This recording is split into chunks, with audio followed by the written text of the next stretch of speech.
Thank you very much. Welcome, everyone. Let's get started.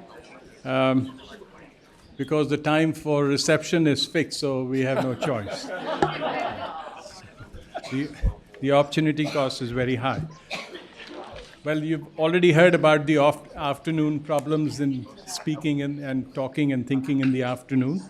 But my experience with afternoon sessions is as follows, that indeed in the afternoon, audience is fully entitled to sleep. So you should not hesitate at all. But those who are professional conference attendees like me have developed this art, and I suggest you may think about it, which is please sleep with your eyes open as a courtesy to the speakers so that we don't get discouraged. Otherwise, it's fine.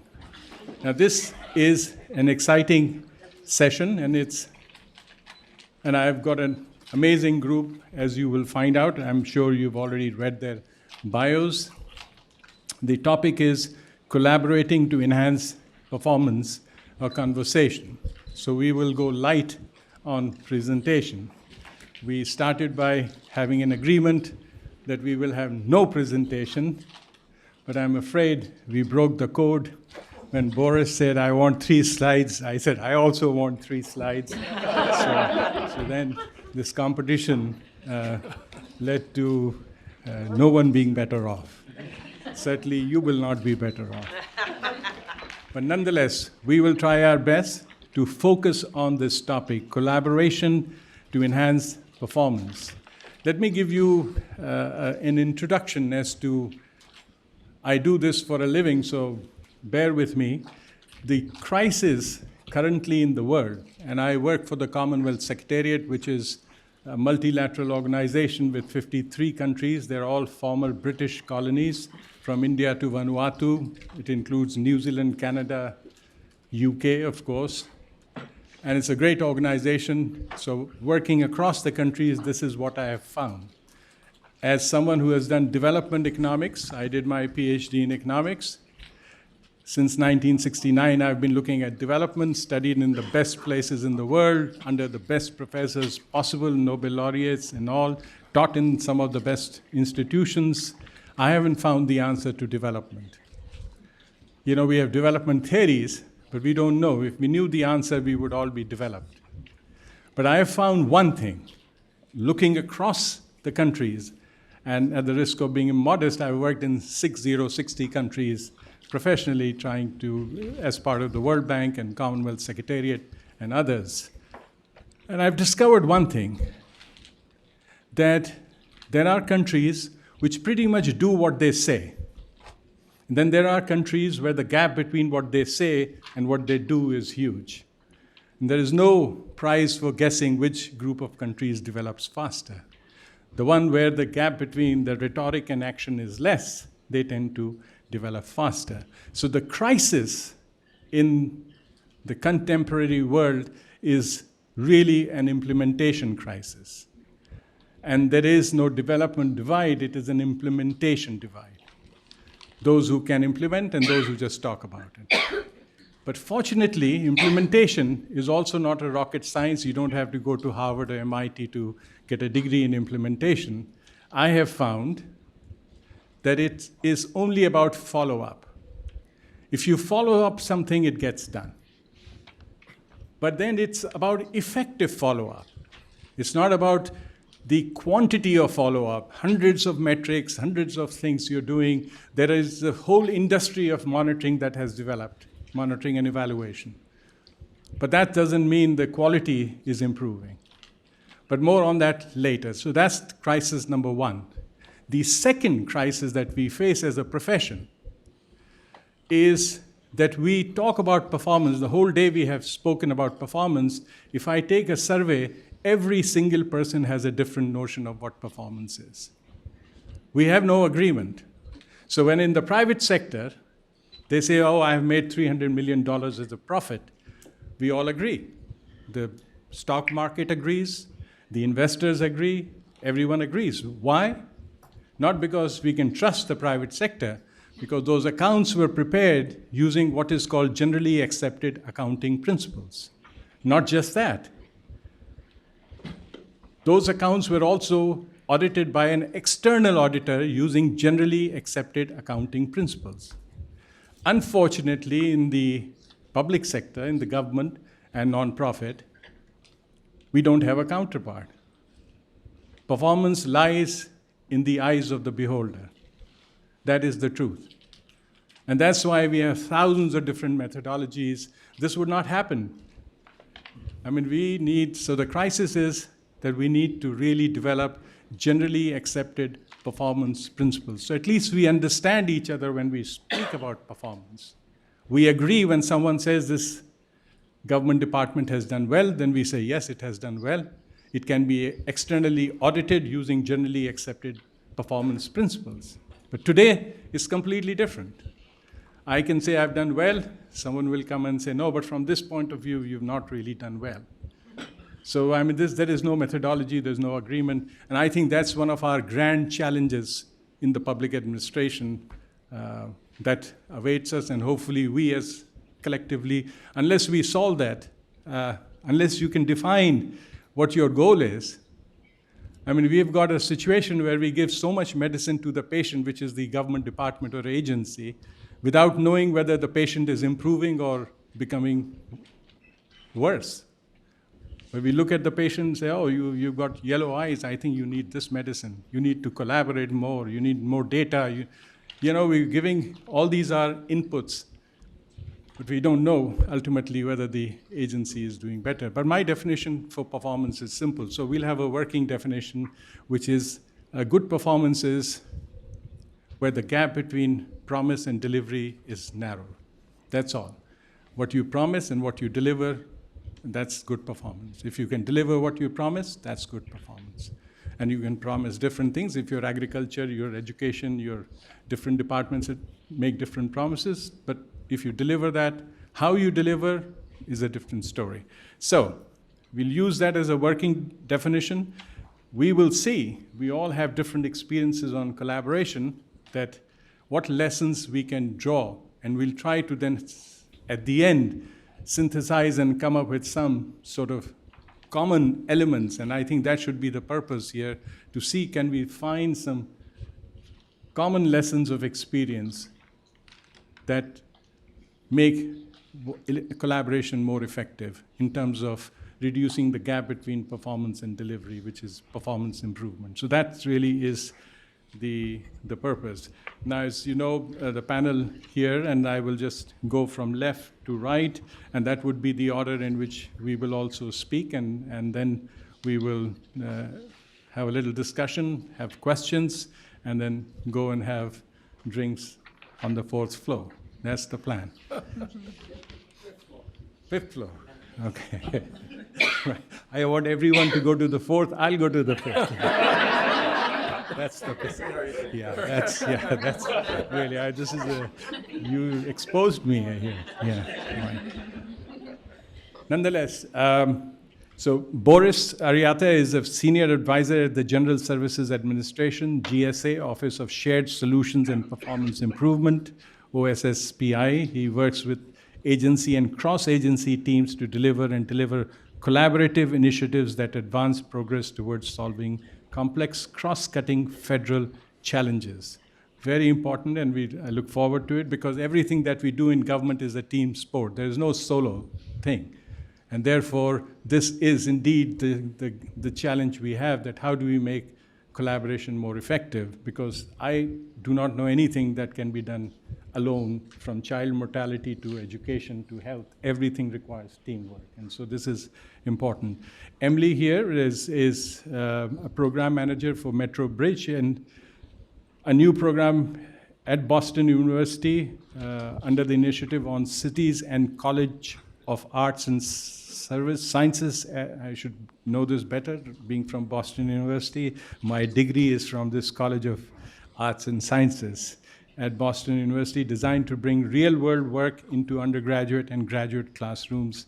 This is a fascinating program where they really sort of take the problems or go and figure out solutions for the problems in the cities, and various faculty, whether it's geography, science, physics, whatever it's required. So it's really a collaborative, real-world situation, and she deals with large number of partners, so it'll be good to see how do you get that collaboration going. Robert, of course, is a legend here.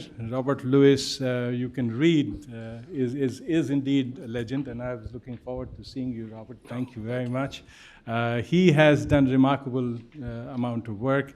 He's recognized as a thought leader, public speaker, and passionate advocate for urban youth. I mean, what he has done for urban youth, around the world, very few people have done that, Robert.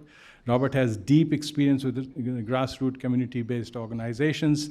But I think the best thing that the BASE program that he has, which he started in 2013, has now grown, and he's taken it to different cities and perhaps to the Commonwealth next. So we will hear how he gets everybody to be on the same page, and that is a real collaborative process that we've got. Kristen works for the city of Somerville as the director of Summerstat, like ComStat, Summerstat, which is the statistics from Somerville, and we just spoke about the data part, and this will be interesting to see how you use the data analytics for collaboration and how that can help us to better collaboration. So Boris is going to have a small presentation.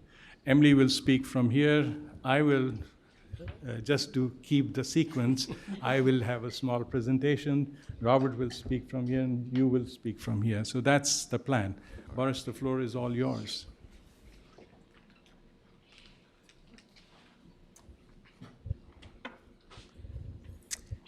All right, well, thank you so much, Praja. And good afternoon, everybody. And so my name is Boris Arratia, and I do work for the General Services Administration. By the way, as I was putting these slides together, this is kind of a funny slide when you look at this. This is a group that could really use some effective collaboration. So I wasn't trying to be funny, but it just kind of hit me as I was looking at it.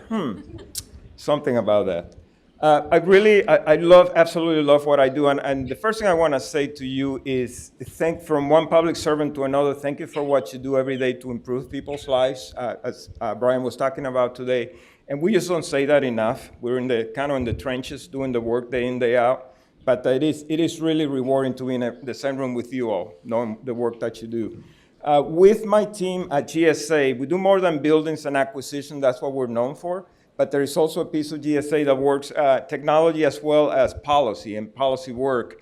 With that said, we do a lot of work with the executive councils, performance improvement council. Some of you are probably very familiar with the PIC.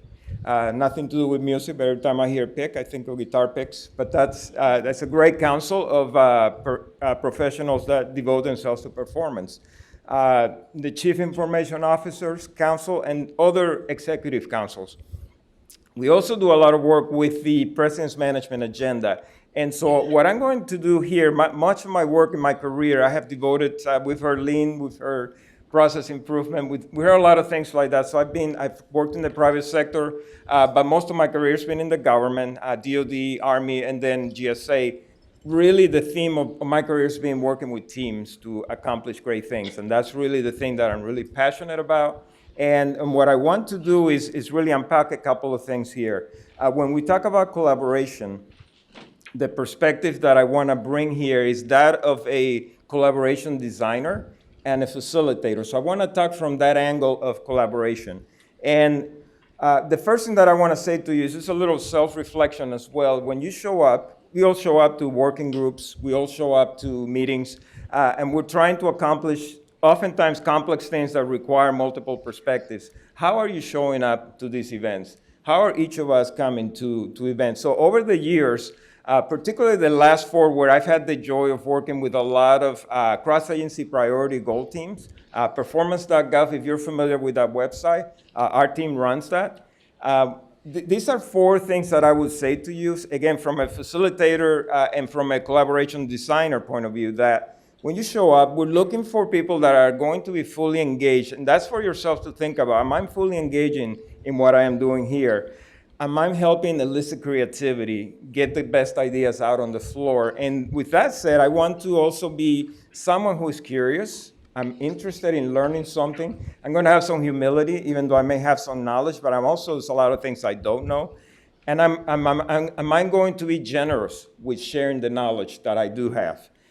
And last but not least, disagreement. This is not a bad thing. As a facilitator, sometimes we try to run away. I love conflict, even though I didn't start there, because that's where sometimes the best, and my colleague Bethany knows, yes. And that's sometimes where the best ideas come from. So as a facilitator, sometimes I look for, oh, great, we have a little fight going on this table. Great, let's see what's going to come out of that. Because sometimes that's where the breakthrough moments come. So I want to put this here, and there's a lot I could say, but I just want to, if you were to ask me over the years that I've been doing this work, those are 4 things that I would definitely recommend that we all think about as we show up. And Brian was talking about how we show up, and this is the kinds of things that I want to think about.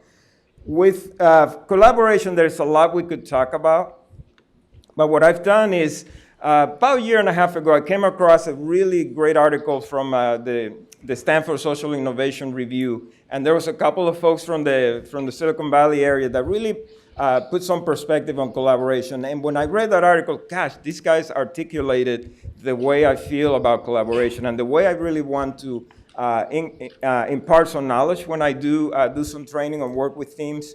There are 5 C's, and everybody has to have some kind of a gimmick here, but there really are 5 C's of collaboration that I have seen in practice that really are the things that we want to keep in mind as we're building collaborations and as we're doing it. I've heard it said all day today about being clear in purpose. This is no different.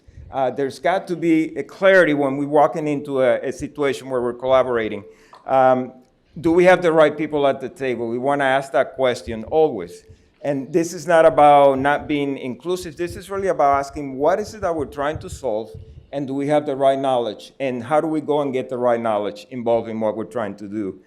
Cultivating trust, the 3rd C. So 2 days ago, I was facilitating a group of fellows. So in my team, we do a lot of different things. One of the things is we run a White House Leaders Development Program where we take senior folks from different government agencies, and they work in center of government types of things, cross-agency priority goals. So they were just finishing their 1-year assignment. And as I was facilitating this session, it was about 1 day, 2 days ago, one of the things that really came out as a theme, we were asking, what were your key takeaways? Because these folks are working with senior leaders from across the government, trying to solve things like insider threat, customer experience, grants. A couple of you were talking about grants. And the number one thing that came up is this whole idea of trust, man. This is a tough thing. This is a tough nut to crack, particularly when you walk into a situation where you're not a known commodity. So as collaborations, that's one of the things that are really central here. And it was interesting hearing their perspective that trust is that one thing that holds it together. Sometimes it's easier said than done, but this is definitely a process that can be cultivated. Coordinating roles, equally important, where we are figuring out that we're not tripping over each other. We're actually trying to figure out how things work together in the way that we maximize the things that we bring to the table. And the last but not least, so I've heard lean quite a bit today. So I'm a recovering black belt. I did a lot of work in the U.S. Army, quite a bit of work with Lean Six Sigma teams. But this is really one of the things that we did in that world is we're looking for root cause. We're always looking, what is it that's going to leverage the biggest impact? So we're looking for that as we're working together. So those 5 C's kind of pulls it together. And I like to think about collaboration. We're in Boston, a great city known for music. Berklee School of Music, where some of the best musicians in the world have come through here. But when I think about collaboration, I tie it back to music. So when I say Dark Side of the Moon, Pink Floyd, when I say White Album, Beatles, Talking Book, Stevie Wonder, you're thinking about some great products that are timeless. And this is kind of the way, this is what we're going for, right? So when we have great collaborations, things that will really move forward, we want to think about that. So I want to very briefly talk about an example of a collaboration, just to kind of illustrate how this process works. So with some of the work that we do, we work with the Chief Information Officers Council.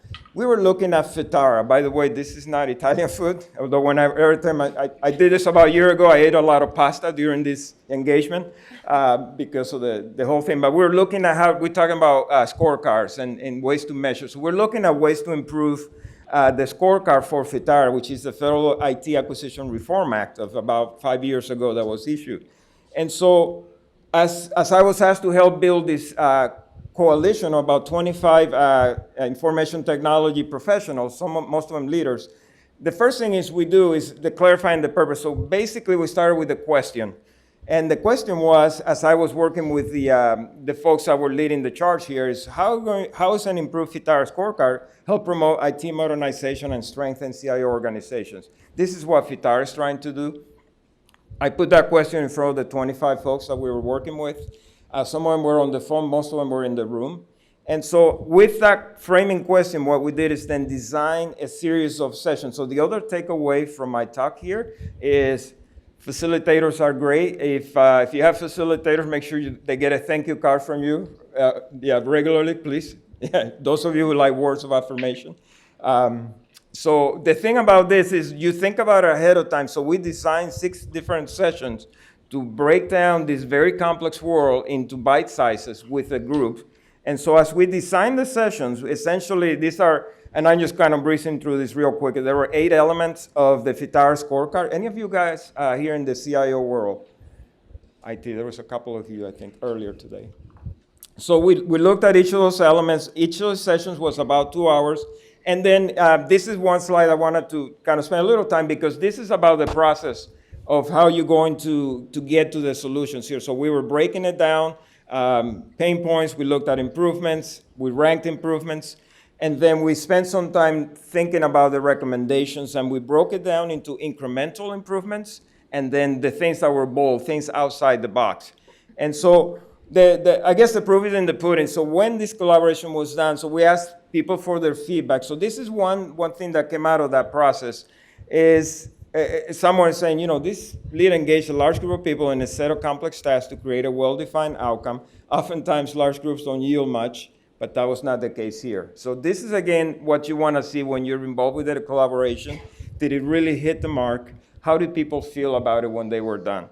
So again, very briefly, I've given you my contact information. The pic.gov site has tremendous amount of resources, which I would encourage you to go. And also I have the link to the article that I mentioned earlier that really talks about the elements of collaboration in a good way.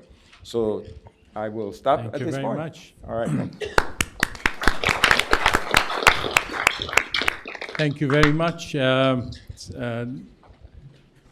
I stand corrected because I did not lay out the rules very clearly. I had discussed that. We will have 7 minutes, about 7 to 8 minutes of presentation. Then we'll come back for another round of clarification discussion. So, but you were great. Boris, you finished on time. You know, I have no other way to enforce it here except for sign language. Normally, if I have a glass here, I can bang on the glass or do this thing, so don't get offended. It's just part of the job that I've been assigned by Mark to keep time.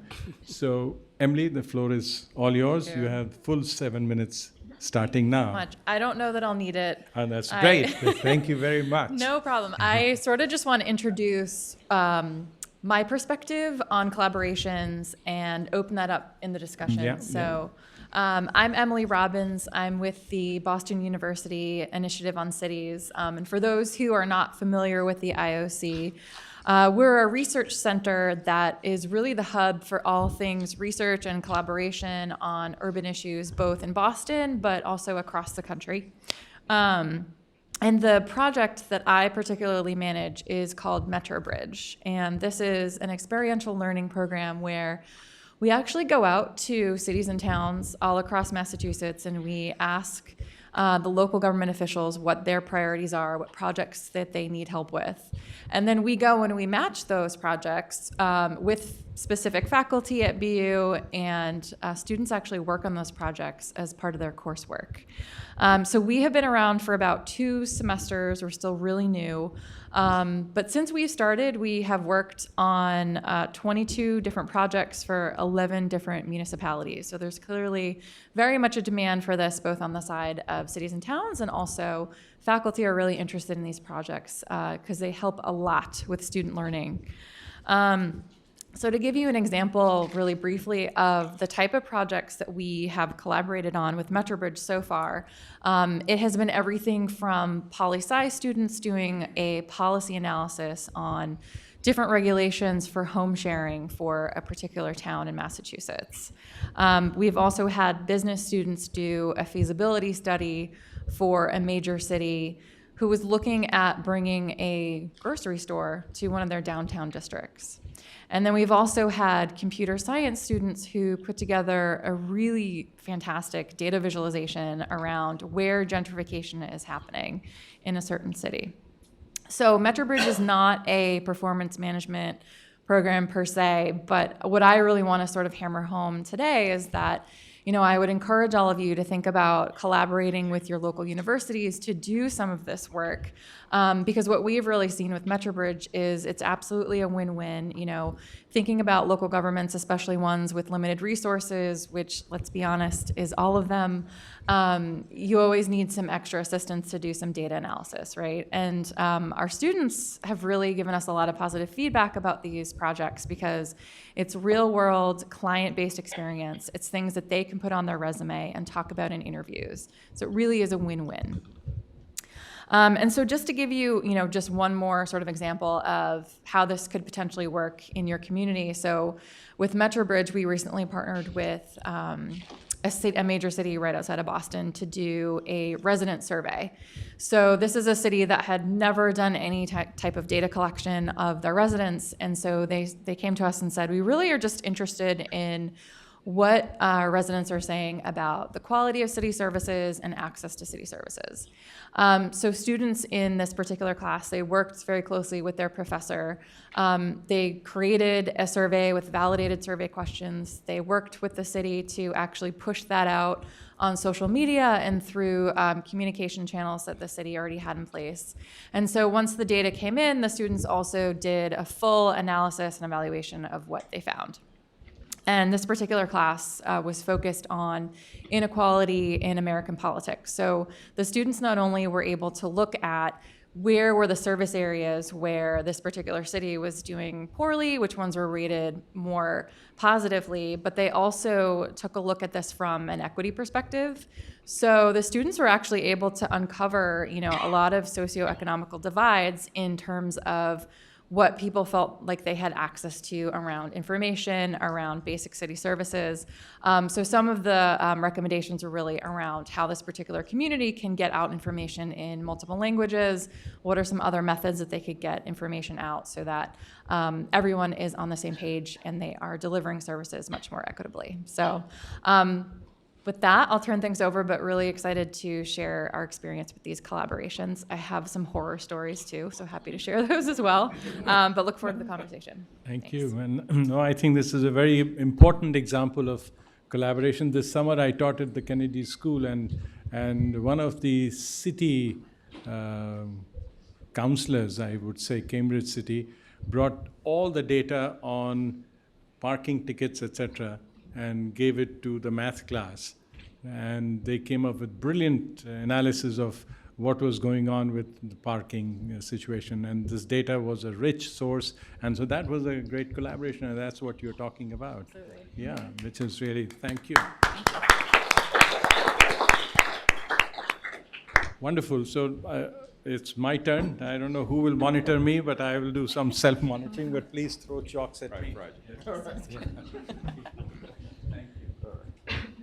Is this working here? We need Mallory. Well, I'm going to, while Mallory comes and gets me the slides, what I'm going to talk about is actually the real experience. I was, as I mentioned, I was in charge of performance management in Government of India for 80 departments. There's a large number of departments. I worked out of the office of the Prime Minister there. And my duty was to develop a system of performance management. And thank you.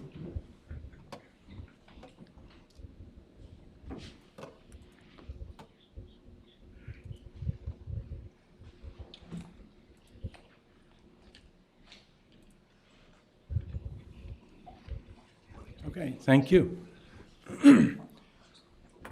So there are different stages. Now, my focus would be, as opposed to the previous two speakers, would be on interagency collaboration. How do you ensure performance management can get the agency to be working really efficiently, but they can work in efficient silos. That's what happens. Each one works in silos, very efficient silos, but the collaboration, and as I said, most of the work in government requires a teamwork. It's a relay race, and you can't say, well, I ran my part of the race, gold medal, I don't care about you guys, but someone drops the baton, that's the end of the race. So really have to think about it. So what we did was, we came up with the concept of team targets.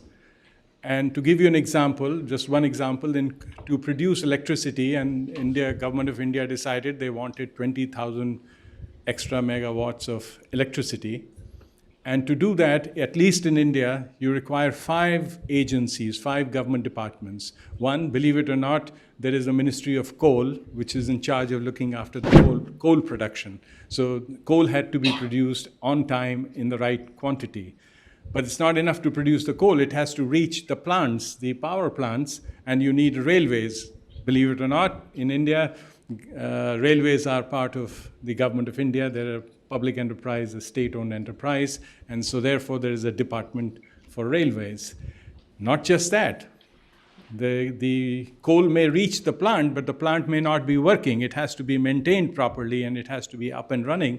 And that too, many of them were created when they were created by state-owned enterprises, and that's really another story. And some of them do not work so efficiently. And therefore, there is a department which looks after, it's called the Department of Heavy Industry. On top of that, there is a Department for Environment which can throw a monkey wrench anytime in the whole process from an environment point of view. So they have to be on board as well. And finally, there is, of course, the Department of Power. So there are 5 departments. So what we decided, the government decided, was that there will be a team target that all the departments will be responsible for this 20,000 extra megawatt of electricity that year. And we will not micromanage.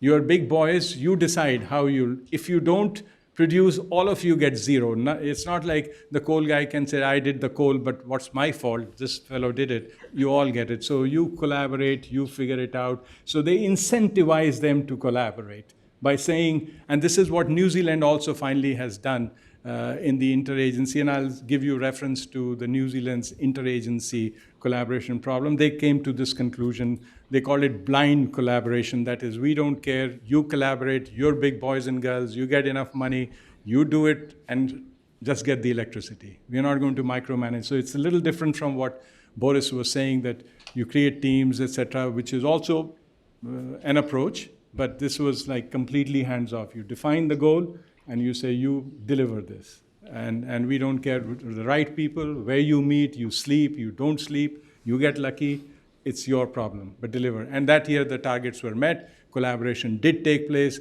In their own self-interest, they started meeting and making sure that, if the coal was produced, the other 2 guys were saying, get the coal quickly out of that place. And they were helping the other fellow move the whole thing. So that is one approach. I just want to share a few slides. And the key points that I want to put for your consideration are that lack of collaboration is a symptom, not a cause. The cause is lack of incentives. If you're not incentivized to collaborate, why should you? You've got so many other interesting things to do. Why should you collaborate? So in my experience, it is a matter of incentives. We collaborate when it's in our interest. We don't collaborate when it's not in our interest. So ministries and agencies say, this is not in our interest because my performance is being judged by what I do, not by collaboration. So once you bring that inside their performance management system, then it changes the use a systems approach. Another thing is, in government, for its sustainability, you cannot use labor-intensive, charm, offensive, and personalized approach. You have to really create systems, and this is really the truth, that all experts agree that 80% of the performance of any organization depends on systems, 20% on people, and within that, it is the leadership really that matters. So you have to create those systems. So what we did, what New Zealand has done and many other countries have done is created the systems-based approach. So people may come and go. It does not require a very labor-intensive approach to get this thing done. System should continue to do. Whole of government approach, you cannot be rearranging chairs on Titanic when the Titanic is sinking. It has to be the whole of government approach. You can't say, I'm going to just focus on this part of the ship and not the other part. So it has to be whole of government. Collaboration must be embedded in a whole of government approach. If you just make collaboration your end, then you may get collaboration, but the ship is not going to be saved. So you have to first create a whole of government. My experience is these partial approaches just do not work, right? Unless it's a whole of government approach, these partial approaches do not. They work for a while when the champion is there. The minute the champion leaves, these approaches disappear because they're so labor intensive, requires so much clarity of purpose, as Boris has said, very important. Collaboration is a means, not an end. So if you just focus on the collaboration, you will lose the game because you must focus on the end, and collaboration is a means towards that. Clarity of purpose is very, very important. Consequences for collaboration. You can have the best information, you can have very good data, you may be able to even evaluate and figure out what's going on, but unless you have incentives, human beings do not deliver. There have to be consequences. If you perform well or not perform well, there's no difference in your life. Why should you worry and work hard to perform? So consequences, I'm not saying monetary, they can be non-pecuniary, giving awards and recognition, etc., can be the way. In the morning, there was a statement made that we don't work for money. Well, I take it for that, for what that is worth, but the evidence in the world is that performance-related incentives do work, but I'm not going to talk about that. No micromanagement. You cannot be, in government in the long run, you cannot do micromanagement. You have to leave it to the systems approach. I'm going to just take 1 minute, Mr. Acting Chairman. Allow me to just take this thing because there has been a lot of confusion throughout the day between monitoring and evaluation. And we need to be clear about the two. Monitoring is very different from evaluation. We understand this because they're used together. And unless we are clear, for example, monitoring is this. When I take an air flight, evaluation is whether when I came from Washington to Boston, my flight left on time, arrived on time, didn't cost me much, had excellent service in the plane. I said, that's a great flight. So coming to a conclusion whether it's good, bad, or ugly is evaluation. But to get there, you need a pilot who looks at the headwinds, the tailwinds, the pressure, the fuel, and all sorts. Just imagine me as an evaluator, you put me in this cockpit. How long will this plane be there? I don't know. So these are two very different skills, and we tend to sort of think they're the same because we use the word M&E all the time. So we need to make that difference. And I'm going to just share this and then leave the rest of it. I have 3 videos to share, just because it's afternoon and just to wake up people. Because a lot of times we make monitoring as an end in itself, and that is very difficult. And for evaluation, we will have this maybe perhaps during discussion. The world has moved like this. Budget, performance budget, outcome budget, CFR. I leave it for you to think, but it is just an evolution of the management technology. Just like our phones have become smarter, so has this technology. It is basically management by objectives. And as we have become sophisticated, we have moved to the right side. But I want to share this, and then I will shut up the 3 videos. And if they don't work, then we are lucky. David, you have one of the worst cavities I have ever seen. Okay, have a good day. Aren't you gonna fix it? Well, I'm not a dentist. I'm a dental monitor. I just tell you when you have a bad cavity. That's bad. Lunch? Oh, yes.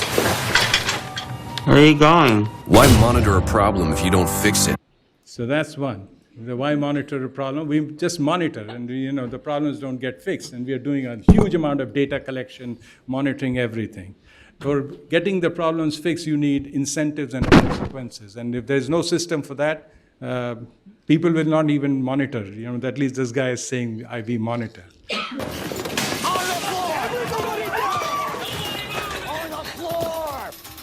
Hey, do something. Oh, I'm not a security guard. I'm a security monitor. I only notify people if there's a robbery. There's a robbery. Why monitor a problem if you don't fix it? In case you haven't got the message, this will get you the message. Yep, it's termites. Oh, get rid of them. Oh, no, I'm not an exterminator. I'm a pest monitor. I only let you know when there's a problem. There's a problem. All right, you guys take care. Bye. Why monitor a problem if you don't fix it? So there you are. Thank you.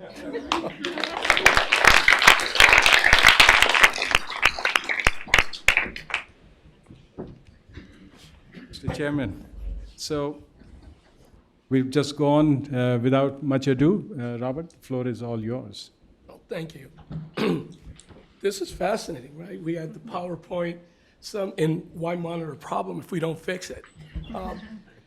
So I like that because I actually think my life and career is about how do we look at problems and fix them. And, I will actually lead into where collaboration has to work. And for me, it's personal. I started thinking about 6.5 years ago when I was at the Boston Foundation and overseeing all the grant making. One of the things we did is we did a report. And the report said the same thing for 40 years.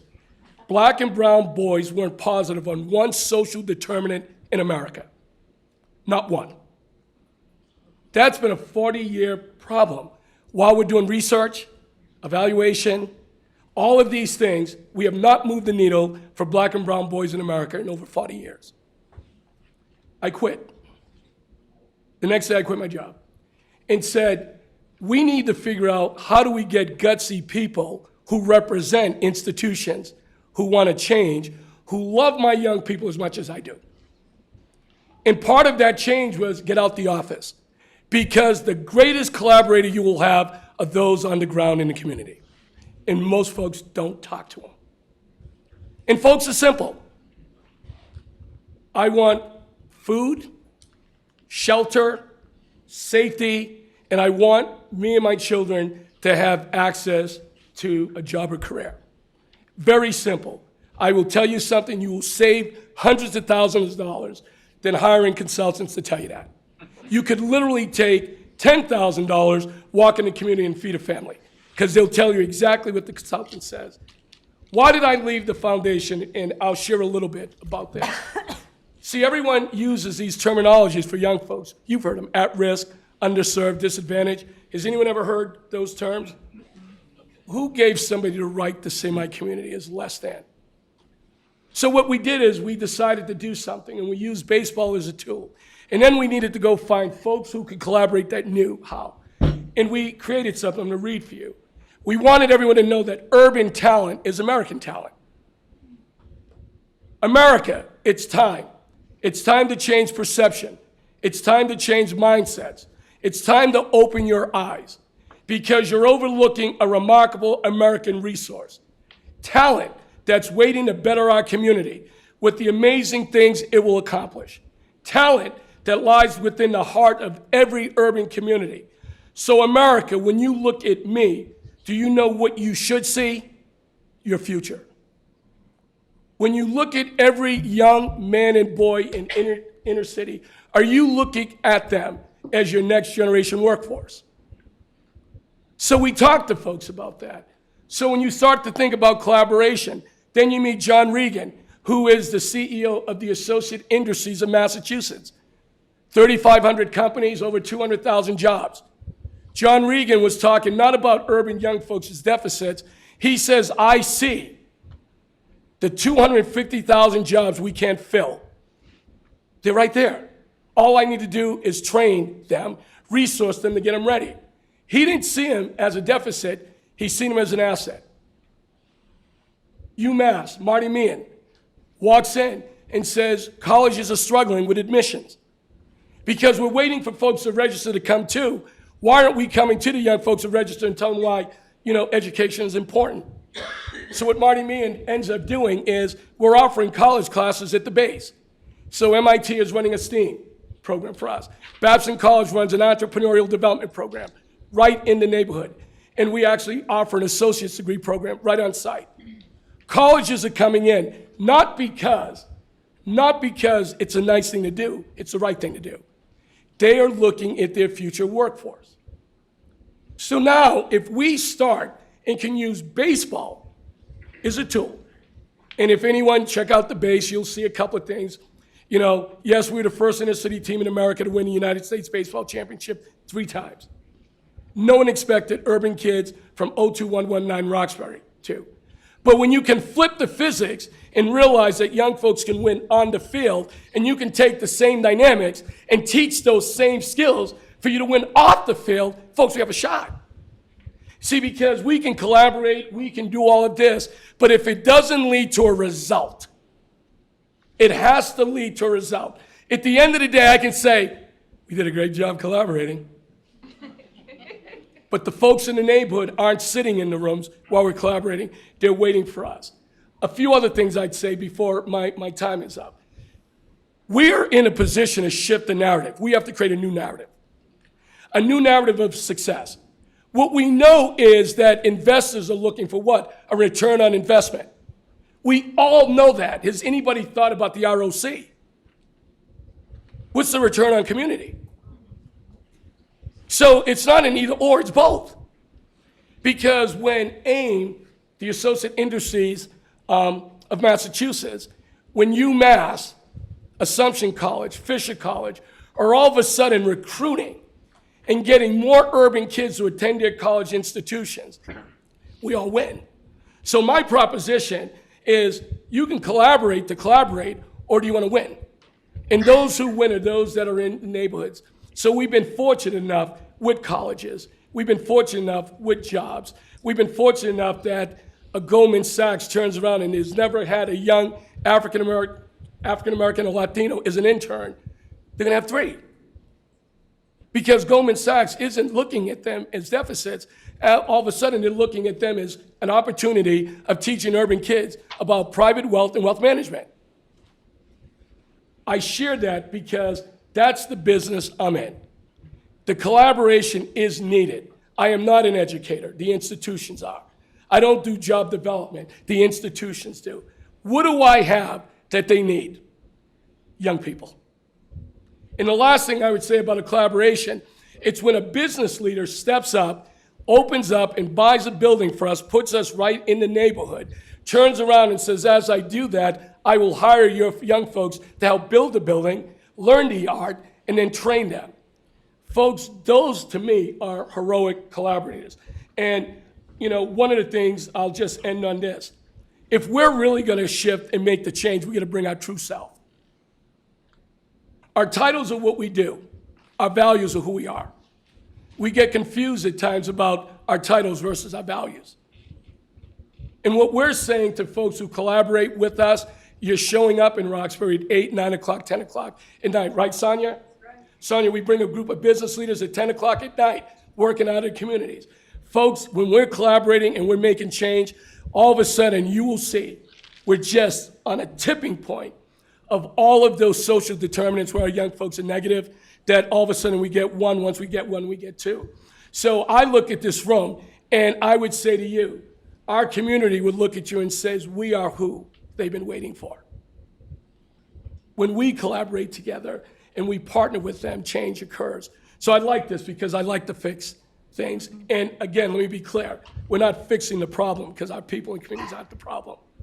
We're providing access and resources for their success. Thank you. Thank you very much.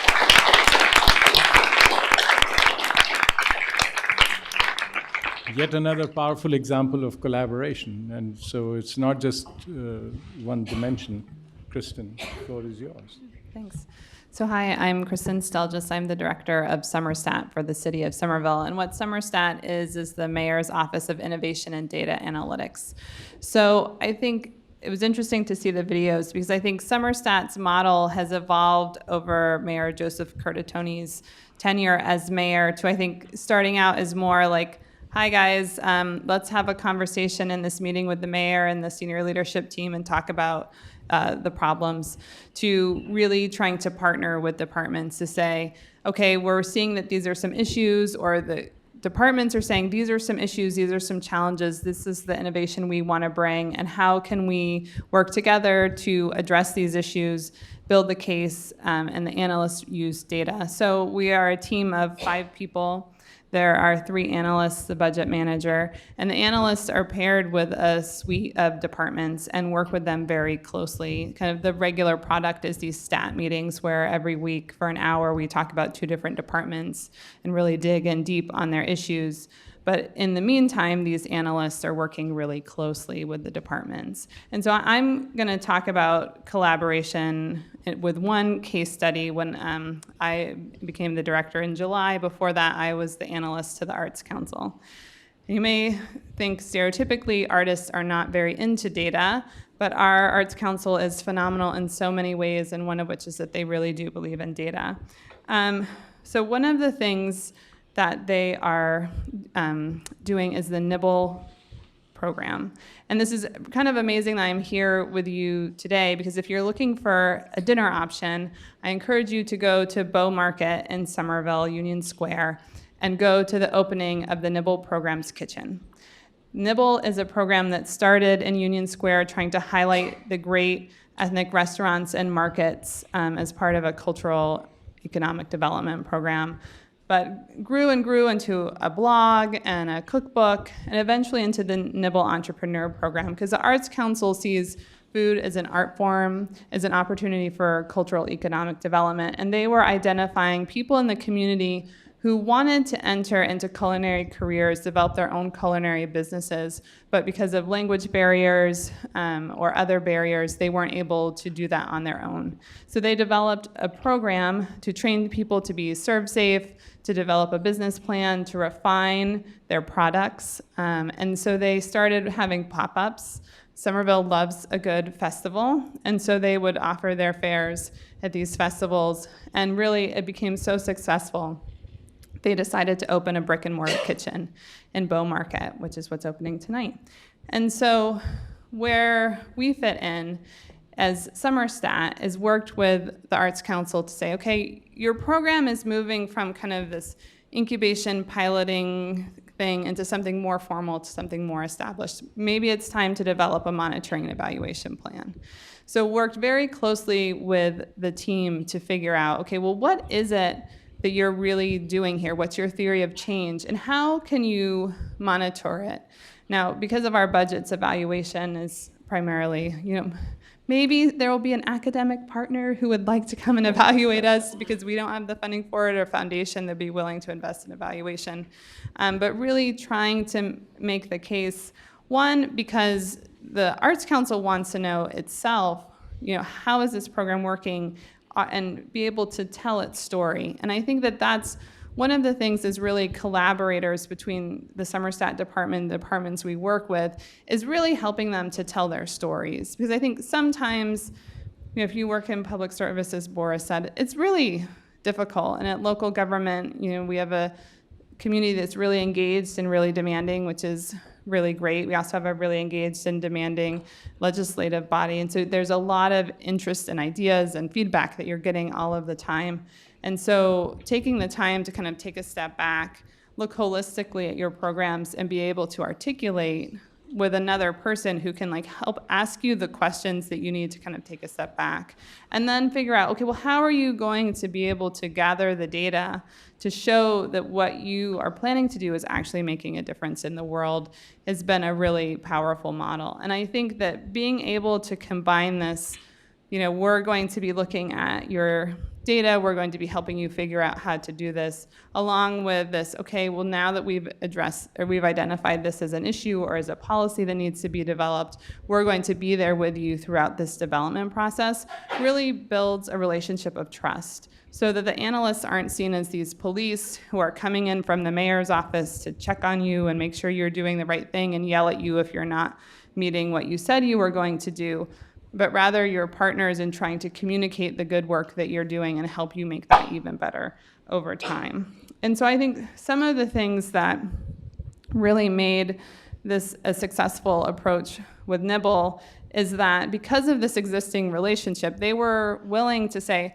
okay, we're going to take time while we're trying to launch a kitchen to think about our data, which was a big ask of them, but they were really willing and able to engage with that. And that's because we had engaged in this relationship of trust building over time. And I think also really trying to be flexible with the organizations and knowing that your program is going to change over time. You know, if your kitchen is just about to launch, you know, in 5 days from now, you may realize that something's different. And building into the model, if you happen to go there, you're going to get a little survey. How'd you like the food? What do you think about this experience? And they're going to be using that data to continually improve the program. And so as the analysts, we're there to help them make sense of that and really talk that through. And so I think thinking about, you know, performance management really as being your key partner and your friend, not only to help you understand the data and make sense of it, but to also really think through, what does this data mean for us? How can we respond to it? And how can we tell our stories, not only within government, but to the community as well? So thank you. Thank you very much.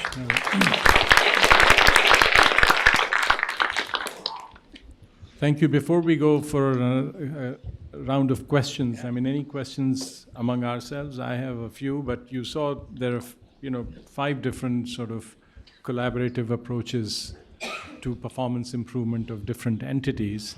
The question I have for you, Robert, is, has this methodology, what you've done is, which is remarkable, this needs to be replicated, of course, to have a larger impact. I mean, you alone have done enough, but you can't take care of the whole country. Has it been documented anywhere? When we talk about collaboration, this is the power. Our research and evaluation is done by the Charles Hamilton Houston Institute out of Harvard. And so they help us really start to take a look at how data tells stories and how stories tell data that has a larger community impact. A lot of our codification right now is being led by the School of Social Innovation out of Babson. So we didn't take this to, as some say, go to scale. We looked and thought we had a methodology that could shift like the narrative in urban America. And I'll be honest, we've been fortunate of who wants to collaborate with us. It's the MIT Executive Management Program is actually helping us on our scalable model. The thing I do, and honestly, I'm not just dropping names, please. How cool is it to be a program in Roxbury that Harvard asks you, can they evaluate you? That Babson wants to build, your codification, and MIT does your expansion. What does that do to legitimize urban America? That these institutions, and what I have found is like anything else, the more you're getting folks understand the larger story of community change and impact, the more folks realize they have the expertise and they have the talent, and one of the most powerful things they have is a student body that's looking for folks. So we're in this process right now to codifying this, and we've been presenting this. We're in 4 other cities around the country, but we've been presenting this to mayors and governors who have shown an interest. Excellent. I mean, that's exactly what I meant, and you used the right word, the methodology. I mean, it's not Roxbury, it's not you, it's just the methodology, what was used, because we've found, at least in my work in the Commonwealth, that we are always looking for these methodologies which are scalable from in 53 countries. And so thank you very much. Just a quick question for Emily, and then please, in the meanwhile, Boris, you're next to ask questions. So think in advance. Emily, the question is that what has been the response? I mean, this seems like such a win-win proposition that, of course, your students are better off, the communities are better off, and do you have excess demand or excess supply? I mean, are there enough? Is there a match between demand and supply, or you're still looking for partners? We are always still looking for partners. So if anybody in the room is from a local government in Massachusetts, let's talk. I would say we've really sort of found the sweet spot between what are the needs of cities and towns, and sort of what are the different types of classes that would be a good fit for those projects. It's definitely been an iterative process to figure out, how do we make this work? It hasn't always worked. But I think that, one thing that we've really found and that we're trying to be aware of is, if you think about local government and then academia, I couldn't think of two more different types of worlds. So I think, one bit of advice that I'd love to share is that, two things. So two things that are very different about these two spaces. One is, in academia, if you are embedding a project into a class, there's a 16-week semester, and you have to start and finish that within the 16 weeks. And whereas, local government deadlines can kind of move and get pushed. So that's totally different. And then even thinking about other things, in a university setting, most people always use their email. It's the best way to contact people. People are always, checking it. You'll get emails on the weekends. Whereas I don't think that's the case in local government. If you want to get somebody and talk to them, you need to pick up the phone. So sometimes that's a little bit of a learning curve, and that's sort of the role that I play is to really sort of bridge those two different worlds. But. Mm-hmm. Thank you. Boris, your question, and I have one for you too. No, I appreciate it. And just one comment I wanted to make, Robert and Prajapati, you were talking about process. So I just wanted to emphasize that point again. You don't just show up in a room or even in a situation and just expect magic to happen without thinking through what's going to, just like planning a wedding, right? You're going to, the groomsmen are going to walk in, and it's the same thing. I think it's so simple that sometimes we miss that part of it, and that's kind of the call to action that I'm giving to you. Really think through before you bring these people that oftentimes are short in time, even having that time available to talk to you about even an issue that they care about. So it really, the process is really the thing that I've seen over the years that really holds it together. And I was going to go to you, Kristen. When you were talking about budget being an issue for evaluation, and particularly this NIBL program, really interesting. I like the branding of it. It's pretty cool. Have you found anything that helps you kind of get around that? I mean, how creative way? This is now creative, getting creative. Yeah. So one thing, so NIBL is a new program, and maybe it isn't quite ready, although we could kind of get it set up. But another program that I managed previously was the Community Preservation Act program, which is a Massachusetts state program. Communities adopt this act, and it creates a grant fund for affordable housing, open space and recreation, land and historic preservation. And we wanted our program in Somerville to be evaluated, but again, didn't have sufficient admin funds to actually hire a third-party evaluator. So we went to Tufts University and said, do you have somebody who is looking for an internship but maybe has a background in evaluation or could be supported by a professor? And so we were able to find someone, and so she came and evaluated the program.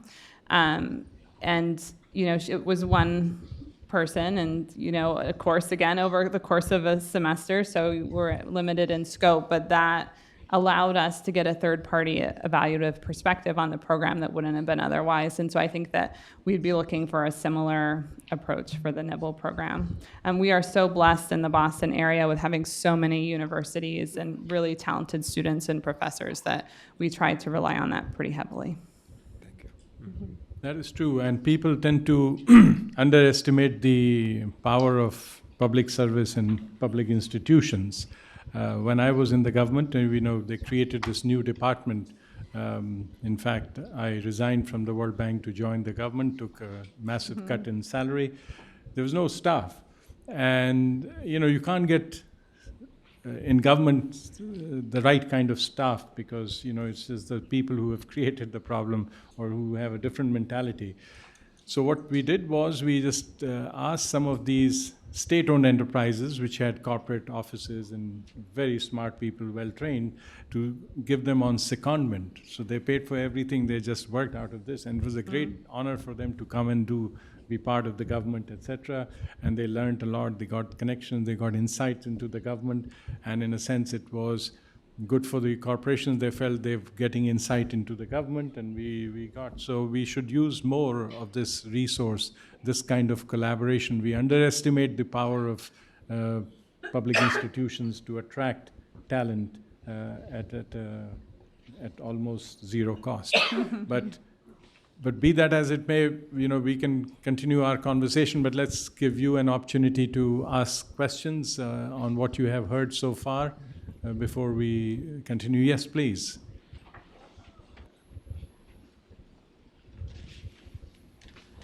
Hi. So in the very beginning, you brought up a very good point about private sectors, and I'm new to government from the private sector, and so I see and experience what you have said about there's a big gap between the expectation and the results on the private sector side versus the government side.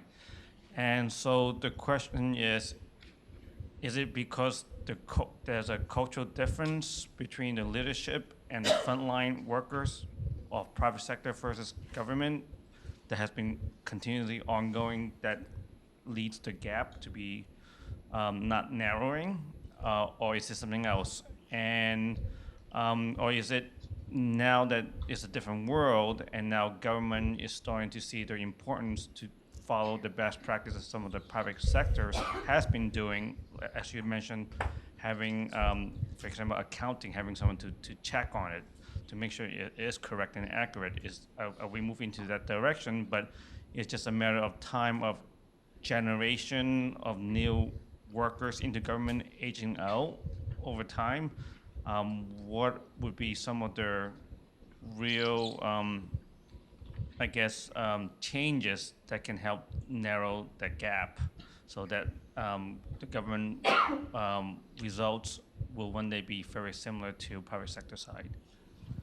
Well, I think I hope you heard the question, which is really that, in short, how do you close the gap between promise and delivery in public sector, which seem to be increasing or at least not getting closed, whereas in the private sector you find that's getting closed or it's not there. The big difference between the public and private sector is as follows. Any book you read, from David Osborne to any, there are just two differences. And since I was paid to read books, I can vouch for it. People say the same thing in different languages in different ways. But one big difference is that in government, everybody feels they have a right to supervise the agency, whether it is the parliament or is the attorney general or administrative ministry, the finance ministry, the treasury, the controller and auditor general, the vigilance agencies, the media. Everybody feels they have a right to supervise a government agency. Now, so you have multiple principles, correct? Now, that wouldn't be a problem because in private sector you have thousands of shareholders also.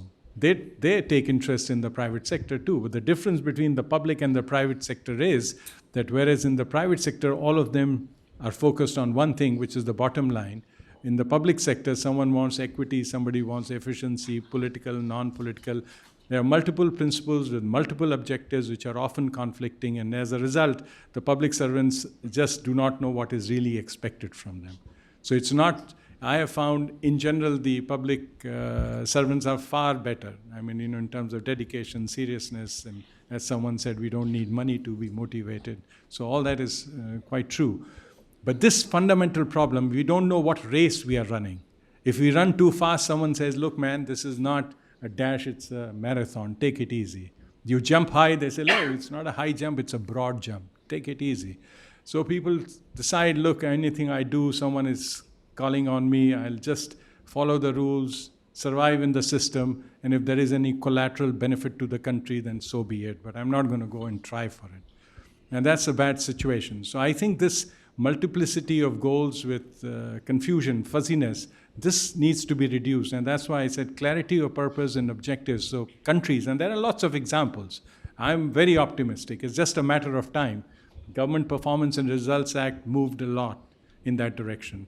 President Bush, with his president's management agenda, moved the ball. People don't realize, they think that in the United States, present company accepted, I'm not going to talk about the present company, that Democrats and Republicans had an agreement on national security. This was well known all over the world. They knew who was the enemy, who was the friend. But there's another thing on which there has been a bipartisan agreement which people have not followed, which is also government performance. every administration, including the current one, try to do government performance management, and they try to take the ball as far as they can. But we need a better, professionals have also contributed by just debating all the time, not agreeing, not thinking of this as a practical matter, but theory X, theory Y, and when you're in the government, it's just a practical matter. What do you mean by performance of the Department of Education? Can we define that, and then we will achieve it? What gets defined gets measured, right? And gets achieved. But we are not able to even define what is, and everybody says Veterans Affairs performance looks like this, looks like that from different angles. How are we going to ever improve? Because we don't know from which angle. So I think that's why I said we need to develop the counterpart of generally accepted accounting principles. We can't focus on profit for sure. Our profit is different. It's child mortality, age, health, etc. But we do need a bottom line. So that's really the problem why we continue to see. Yeah, if I can add, that's a good question. Simple economics, there is a demand. Citizens are demanding that gap to be closed, and when that pressure comes, definitely things start happening. And so one area that I'll talk to is customer experience, citizen experience with services. So this is a cross-agency initiative that's been going on for a while. Just last week in performance.gov, so I happen to be supporting this team that's looking at citizen experience across the federal government.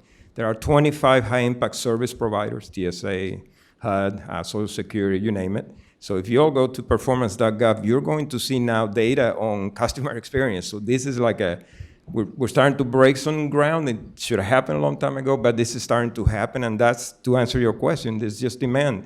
We're looking at that citizens coming, I'm getting this service from Google, Amazon, et cetera. Why can't the federal government meet those expectations? So we're starting to see it, and we have a long ways to go.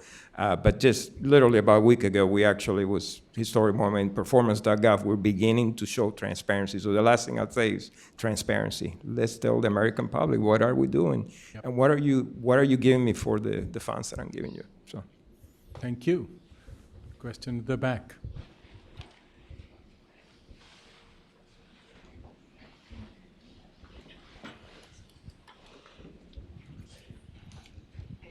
So, real brief statement. I will say I'm from the State Auditor's Office. We do have GAGIS, which is, I believe, the government or generally acceptable government accounting standards. But I actually did have a question about for Emily and Kristen about the collaboration between universities and local government. And I kind of was wondering if you guys could elaborate a little bit on the strengths and weaknesses of that collaboration, like kind of like what you turn to the universities for help, or what is handled better by the municipality. Thank you. Sorry. So I think, as Emily said, these are students and they're working on a fixed term. So I think one of the things is the time right for a project that is appropriate? And we don't always have a project at the right time. So I think it's really the kind of project, making sure it's bite-sized matters. I think from our perspective, the quality that you get is sometimes variable, because these are classes that are pulling students from various backgrounds and skills. And so sometimes you have somebody who has really great skills for that kind of project, and sometimes they're learning from scratch, and so you're not maybe getting top of the line, high quality professional. The other thing is the students may not know your community. And in Somerville, people know their community real well, and they really want a product that speaks to them. And if they don't feel that somebody in the community, as we're reporting back, feels that the people understood and really knew the issues in Somerville, then they're less satisfied with the product than they might otherwise be. And so I think a lot of it is, a lot of students do live in Somerville, so a lot of times we do get students who know that, but just really being clear on expectations, what is the scope of work, and having a really well-defined scope of work.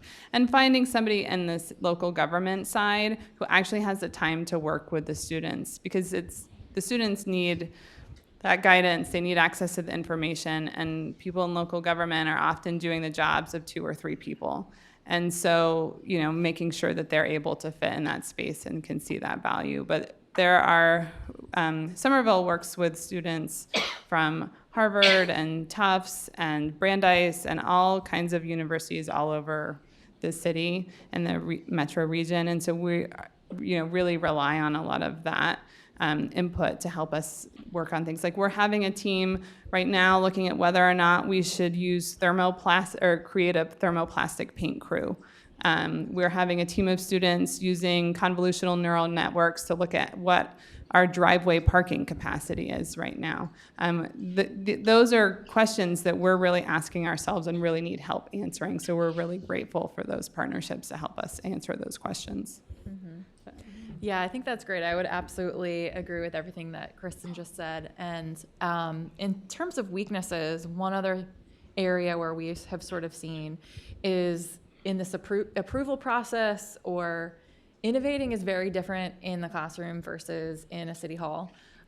So for example, if a professor is going to change his or her syllabus to accommodate a project, they can do that very quickly. There's no one that needs to approve that. They just need to have their own personal buy-in and know that their students are going to enjoy doing that work. Whereas on the government side, getting something like survey questions approved sometimes takes forever.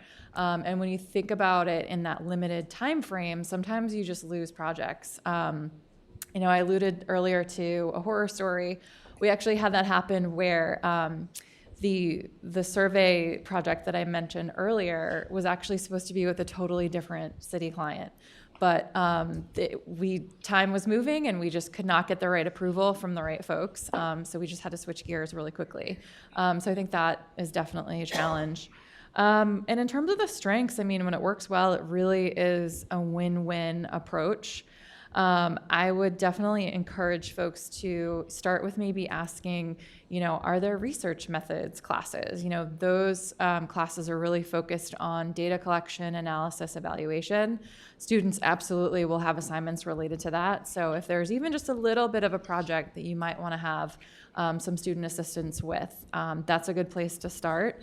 And I think, there's various levels of comfort with risk. And so I think if government is much more risk averse, I believe, than higher education, maybe it's just starting really small. Maybe it's an evaluation of a project or an evaluation of a program that isn't going to lead to a briefing that needs to go to the mayor at the end of the next month or something. If it's something sort of small and discrete, it's just a good way to sort of test that relationship. Any other questions? Yeah. Yeah. Okay. Last question. Yes, we are very important business. Right. Yeah.